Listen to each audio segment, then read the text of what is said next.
এর জন্য আমার কাছে স্পেশাল মনে হচ্ছে। ফ্যামিলির সবাই আছে,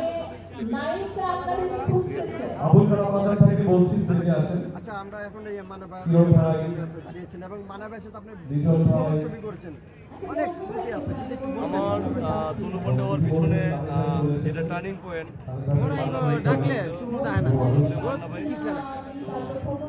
মান্নাবের সাথে আমার যে সিনেমাটা গরিবের দাদা, আমি গরিবের দাদা করার পর এক নাগারে প্রায় 32টা ছবি সাইন করি।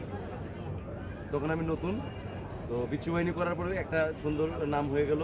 বাট আমার চলচ্চিত্রে ওস্তাদ হলো এবং যার হাত ধরে চলচ্চিত্রে আমার ওস্তাদ মাসুম পারভেজ রুবেল, ওনার হাত ধরে আমার চলচ্চিত্রের যাত্রা শুরু, ওনার হাত ধরে আমার শিক্ষা এবং ব্ল্যাক আর মান্না ভাই যেটা বলছেন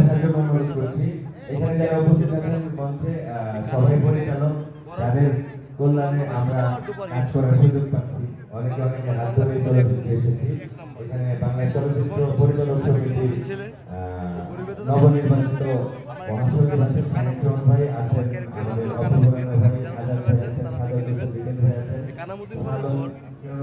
আমি প্রথমে বলবো এবং আমাদের সাথে আমি প্রথমেই পরিচালক সমিতির মহাসচিবের মুখ থেকে আমাদের পিকনিক সম্পর্কে কিছু শুনতে চাই। যেটা বলছিলাম যে টার্নিং পয়েন্ট, গরিবের দাদা রিলিজ হওয়ার পরে মান্না ভাই তার নিজের প্রযোজনা সংস্থা গীতাঞ্জলি চলচ্চিত্র থেকে আমার একটা সাইনিং মানি পাঠিয়ে দেয়। তারপরে পরের সপ্তাহে মনের সাথে তার ছবি শুরু করতেছিলাম, তারপরে লাস্ট করলাম বাবার কসম, তারপরে এরকম বিয়ে কাজলদার কয়েকটা সিনেমা করার পর তারপর তো যা হবার সবাই জানেন দর্শক যে আমাদের ইন্ডাস্ট্রিটাকে আসলে মান্না ভাইয়ের সেই যে অপূর্ণতা, এটা ইন্ডাস্ট্রির অনেক ক্ষতি হয়ে গেছে, এটা পূরণ হবার নয়, যেটা এখন আমরা ভুগছি।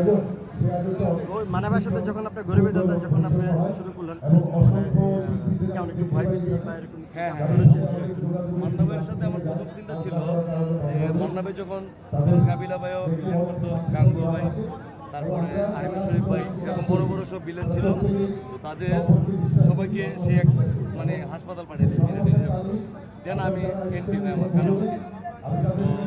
তো তখন আমার প্রথম সিন ছিল যে মান্না ভাইকে প্রথমে একটা ঘাড়ে বাড়ি এবং গুলি করে হাসপাতাল পাঠিয়ে দিল। তো মান্না ভাই আমাকে দেখার পর বলে যে ইউমিয়া মান্নারে তুমি মেরে ফেলাইলা, গুলি করে দিলা। এটা করার পরে তো মান্না ভাই খুব লিস্ট হয়েছে আমার অভিনয় দেখে, তুমি আমার সাথে সবসময় যোগাযোগ রাখবা। তারপরে তার নিজের ছবিতে আমাকে নিয়ে নেয়। মনের কতটা ছবি করা হয়েছে মান্নাবের সাথে? আমি 10-12টার মতো। তারপরে তো আমাদের অনেকগুলো ছবি করেছেন এবং কিছু মজার স্মৃতি আছে। আসলে মজার স্মৃতি ভাইকে মন্নার সাথে অনুরোধ জানাচ্ছি। এখন কথা বলবো আমরা হতাপাড়া যাই, ওখানে প্রায় প্রযোজক পরিচালক বহুগুলো দিনের মধ্যে বৃষ্টি ছিল। এই বৃষ্টির মধ্যে তো যাই হোক সবাই মান্না ভাই কি করতো, খাবারের সময় হলে বলো তুমি আমার রুমে এসে পড়বো। হ্যাঁ, আমার সৌভাগ্য যে তিনি তখনকার যুগে আপনারা সবাই জানেন যে ওই আমলটা মান্না ভাই মানে একদম মারমার কাটকার।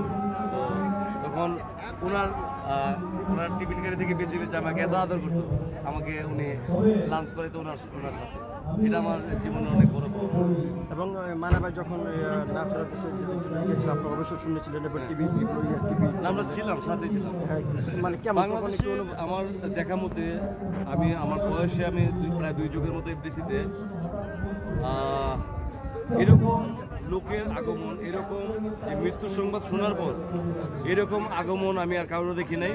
তখন আমাদের 3 র্যাব, পুলিশ, আনসার সব বাহিনী এসেও মানে কি দর্শক গেট ভেঙে ফেলার অবস্থা। লাস্টে ইট দিয়ে ইটা পাথর মানে মারা শুরু করলো। এক ফাঁকে ডিসিশন হলো তাকে হেলিকপ্টার দিয়ে তার লাশ নেওয়া হবে তার টাঙ্গাইলে। তারপরে যেটা প্ল্যান করলো যে না 2টা অ্যাম্বুলেন্স আনা হলো। এত দর্শক ছিল, 2টা অ্যাম্বুলেন্সে একটা যে ওনাকে শহীদ মিনারে নেওয়া হবে, আরেকটা শহীদ মিনারের পিছনে ছুটলো, ব্ল্যাক গ্লাস ছিল, আরেকটা যেটা মান্নাবের লাশ ছিল সেটা টাঙ্গাইলের দিকে রওনা দিল। এটা ওই এরকম ইতিহাস আমি দেখি নাই যে এত লোকের সারা দেশ তখন নীরব হয়ে গিয়েছিল। আচ্ছা, মান্নাবের প্রথম সিনেমা আপনার গরিবের দাদা কাজ করেছেন, লাস্ট কোন ছবিতে? লাস্ট করেছি আমি এই ছবি, লাস্ট করেছি হচ্ছে বাবার কুসুম। বাবার কুসুম করার পরে 3-4 দিন পরে আমাদের ছেলে নাম্বার চলে